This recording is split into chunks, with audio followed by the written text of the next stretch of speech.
Alright, so to start off, we're going to go around the room and say your name and say what sport you like to watch on TV the most. So I'll start. My name's Lauren, and I like watching alpine skiing, downhill in specific. I'm Jess, and I watch football. My name's Tyson, and I like to watch snowboard competitions. My name's Justin, and I like to watch football. Yeah, and I like bobsledding. Banner, and I like wrestling. TJ, I don't watch much TV, but if I had to, it'd be probably ESPN. My name is Joey, and I like to watch college basketball. My name is Danica. I don't really watch other sports on TV. Okay. I'm Dawes, and I enjoy watching soccer. I'm Jessie, and I don't watch I'm Steve. I don't really watch much TV or pay too much attention to sports, except for the Super Bowl when it comes on. But I would probably say hockey would be my sport to watch. Okay. I'm Noah, and I really enjoy watching freestyle or slopestyle. Okay, so this next little activity, we all obviously know the Olympics are going on right now, and they just got over. So we are going to try to, I'm going to break you into groups of two. You're going to try to draw the rings in order color-wise and to see if anyone can get it. So you two, you two, you two, you two, you two, you two. This is not fair. Dude, we know the colors, right? Just try your best and see. I'm going to give you about 40 seconds to do this. Yeah. And just try to draw them. We need a red. Okay, so you know the color tops?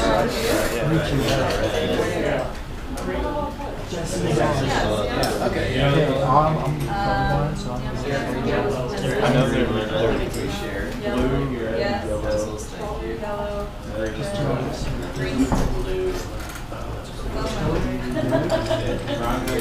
Alright, I'm going to give you guys only about 25 more seconds. Big up blue. What's the other color? Fish. Thank you. But can you drop water? Something like that? Okay. Alright guys, let's wrap your drawings up or what you got up. Okay, we're going to hold these papers for later and see how accurate we are. So just to show you this little quick, like 20-second video of kind of why I think skiing is cool and why it's such a big deal to me. This is actually a video by the group that I'm going to be talking about. So let's watch a couple.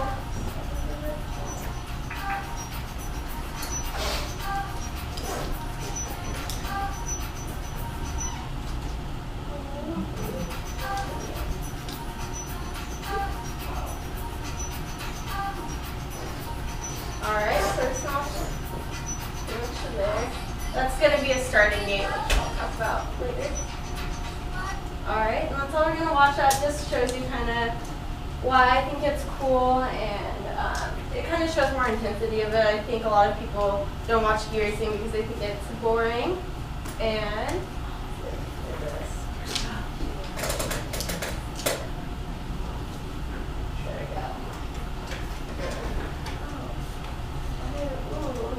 okay, well this first slide, my title is What the Heck is the FIS? No one really knows what's behind the whole ski racing, who controls it, who makes the rules, and I think a lot of people oversee the background of all of it.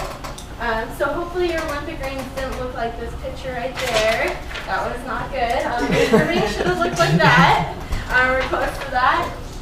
So the Olympics being a big deal right now, that's how I'm going to relate it to the group I'm going to talk about because they control all of skiing. The FIS is basically, it's Fédération Internationale de Ski, which is in French. It's the International Ski Federation. They're the people that make up the rules. They tell you how long your skis can be for each event. They can tell you how high your bindings can be, and they also hire all the people to set up all the flags. So I'm going to go over in this, who controls the skiing and the races, how it came to be, the history behind it, and importance of the FIS. this is their logo. In 1924, they actually had a winter carnival in Chamonix, France.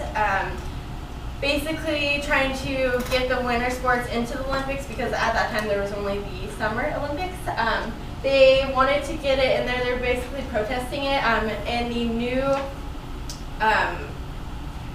the first time alpine skiing was in the Olympics was on, it was in 1928 in Switzerland.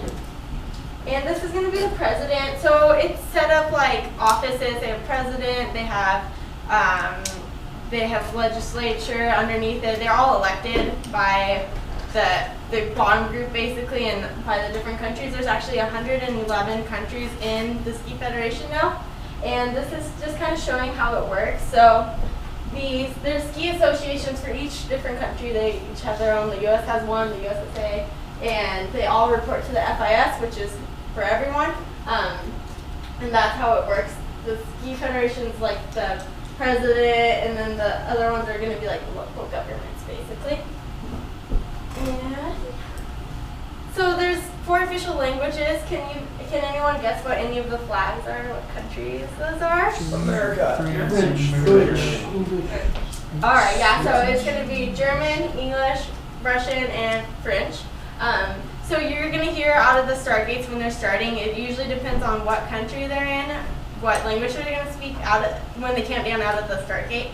But you're going to either hear like, you're going to hear, let's see, you're going to hear drei, zwei, eins, or you're going to hear trois, deux, un, or you're going to hear 3, 2, 1, or I don't know how to speak Russian, so I'm not going to try. You're going to hear that out of the start gate. They're also going to speak in that language the whole time for the race when they're reporting it in whatever country. So for the Olympics, they're in Russia, they're going to speak Russian, but say if you're racing the downhill at Birds of Prey, they're going to speak English, because that's in the United States. So there are 4 different types of alpine skiing that the FIS looks over. Slalom, which is going to be a technical event. You have the one pole, that's basically how you can tell slalom from anything else. It's more technical. You'll usually see them wearing the face guard so they don't get snapped, and then the shins and the elbow guards. And then we have giant slalom, which is a speed event. It's going to be a lot like downhill, but the turns are going to be a lot wider. It's going to be a little bit slower than the downhill. Downhill is going to be really wide. I don't know if you've seen any on TV or anything. Very well known for downhill would be Lindsey Vonn. The courses, the flags are really set apart. They're going to be really downhill, not too many turns. And then Super G, which is going to be it's another speed event, but it's not. The turns are closer than the slalom, basically. And then, so for more the history of it, how they came into power, there was basically a group of 12 guys from 10 different countries, that got together and basically said, oh, we want to make ski racing a real sport, let's start like a governing body of it. And that was in 1912 in Switzerland, and it has turned into this huge thing. They can pretty much control everything. They're the only national federation for skiing, and they also don't only control alpine, they control Nordic skiing, they control the cross-country skiing, they control the new stuff like slopestyle, but I kind of more into the alpine portion of it. And they're actually now based out of Switzerland in, let's see what the town is. Oh, it's St. Martins, Switzerland is where they're based out of, so they have a headquarter building there. To relate this all to why this is important to me, it gets kind of boring with the history and everything, is my dad is actually from Germany. I've always liked weird sports growing up. I've liked soccer, and I watch a lot of ski racing, which gets a little bit boring, but I'm really nationalistic about, where I'm from, and I think it's very cool to see these people push themselves. I ski raced when I was really young, and I didn't like it, but I can see how hard they push themselves and what a big deal it is to them. If you want to learn more about the rules or anything like that, you can go to the FIS official website. They have a huge website, every rules for everything. They'll tell you how long your skis have to be, how your side cuts have to be, which means the blade of it, how long it can be. And then it's also going to have the dates for the ski races and the downhill, slalom, GS, Super G, all of them, and it's going to just give you more history, show you the president, all the legislatures underneath him. And this is my last slide, just kind of showing how the Olympics, everything's run by them, so it's kind of cool to see what's behind the scenes on everything and see that they control so much of it and you never really see what goes behind the scenes, but they put a lot of work into it. So. Does anyone have any questions for me?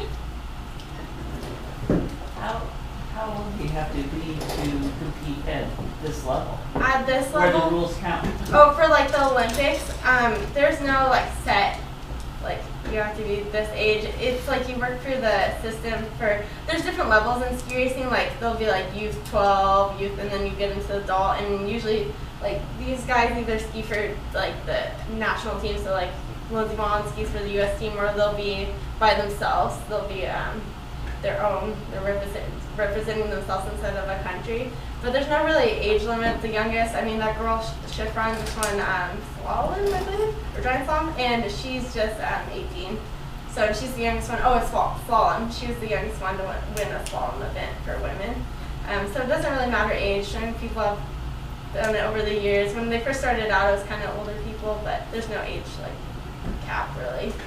Because Boldy Miller's pretty old, and he just won the bronze. So. And What did you not like about racing? I just don't like how intense it is. It's really intense. It kind of takes the fun away from the sport. I didn't really like it. My coach was pretty intense, and I was like in 6th grade, so I just didn't like it. But I have a lot of respect for those guys because I know how hard they work.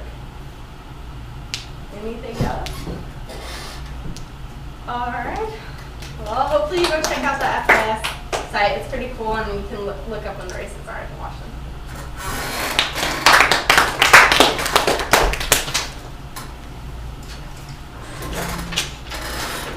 You had a ton of good information. Thank you. You talked really fast, but if you would have slowed down, I think